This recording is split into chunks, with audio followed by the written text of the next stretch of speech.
Assalamualaikum warahmatullahi wabarakatuh. Alhamdulillahirabbil alamin wassalatu wassalamu ala asrofil anbiya'i wal mursalin wa ala alihi wa sahbihi rasulillahi ajmain. Raditu billahi robba wa bil islami dina wa bil muhammadin nabiyya wa rasulah la nadiya ba'da. Kaum muslimin yang dirahmati Allah, dalam kesempatan kali ini kita akan membahas tentang amalan-amalan yang dapat kita lakukan untuk orang tua kita yang sudah meninggal. Meskipun kita sama-sama mengetahui kehilangan orang tua adalah salah satu ujian terbesar dalam kehidupan kita. Namun sebagai seorang anak, kita masih bisa untuk terus berbakti kepada orang tua meskipun mereka sudah tidak ada atau meninggal dunia. Dan adapun beberapa amalan-amalan itu antara lain adalah yang pertama, mendoakan orang tua.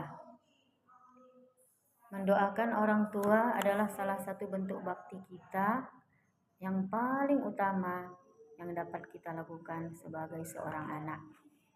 Dalam riwayat Rasulullah bersabda yang artinya, apabila manusia meninggal dunia maka terputuslah amalnya kecuali 3 perkara. Yang pertama, sedekah jariah, yang kedua ilmu yang bermanfaat, dan yang ketiga adalah anak yang soleh yang mendoakannya. Jadi sebagai seorang anak, senantiasalah kita mendoakan orang tua yang sudah meninggal dunia. Kita bermohon kepada Allah agar Allah menerima amal ibadahnya dan mengampuni segala dosa-dosanya, dan kita memohon kepada Allah agar malaikat berhenti menyiksanya. Kemudian yang kedua adalah memberikan sedekah jariah. Jadi kita bersedekah, kita atasnamakan atas nama orang tua kita. Ini kita misalnya memberikan sumbangan kepada masjid, fakir miskin, anak yatim, atau lembaga-lembaga sosial, madrasah. Dan mudah-mudahan dengan kita melaksanakan itu, pahala dari sedekah-sedekah kita tadi, karena kita mengatasnamakan atas nama orang tua, insya Allah pahala itu tetap mengalir kepada mereka meskipun mereka sudah tidak ada. Ini juga berdasarkan hadis Rasulullah yang artinya, ibuku telah wafat dalam keadaan aku tidak ada di sisinya. Apakah bermanfaat jika aku bersedekah atas namanya? Lalu Rasulullah menjawab, ya. Hadis ini diriwayatkan oleh hadis Bukhari Muslim. Kemudian yang ketiga adalah membaca Al-Quran dan menghadiahkan pahala-pahala dari bacaan Al-Quran tadi, kita hadiahkan kepada almarhum ayah dan ibu kita atau orang tua kita. Bisa kita pakai target ya, misalnya 1 bulan 30 juz, jadi 1 hari 1 juz. Kemudian yang keempat adalah melakukan ziarah ke makam orang tua. Ini juga merupakan amalan yang sangat dianjurkan. Hal ini dengan melakukan berziarah ke makam orang tua, hal ini menunjukkan rasa cinta dan hormat kita kepada mereka.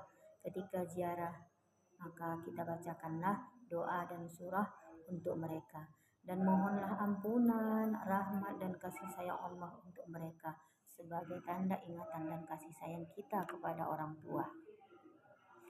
Kemudian melanjutkan amalan baik kedua orang tua kita.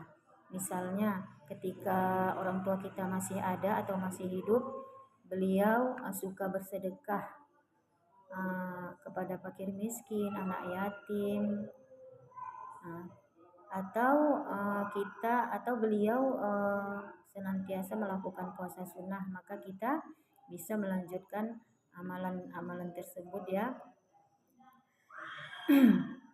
Dan apabila orang tua juga rajin menghadiri majelis ilmu, maka kita itu bisa kita jadikan tauladan, maka kita juga melaksanakan dan melanjutkan amal-amal baik dari kedua orang tua kita itu. Insya Allah dengan melaksanakan itu pahala akan tetap mengalir kepada orang tua kita meskipun mereka telah tiada. Dan yang terakhir adalah tetap menjaga silaturahmi kepada orang-orang yang tersayang mereka. Siapa itu orang-orang yang tersayang dari kedua orang tua kita? Adalah kita, anak-anaknya, adik-beradik.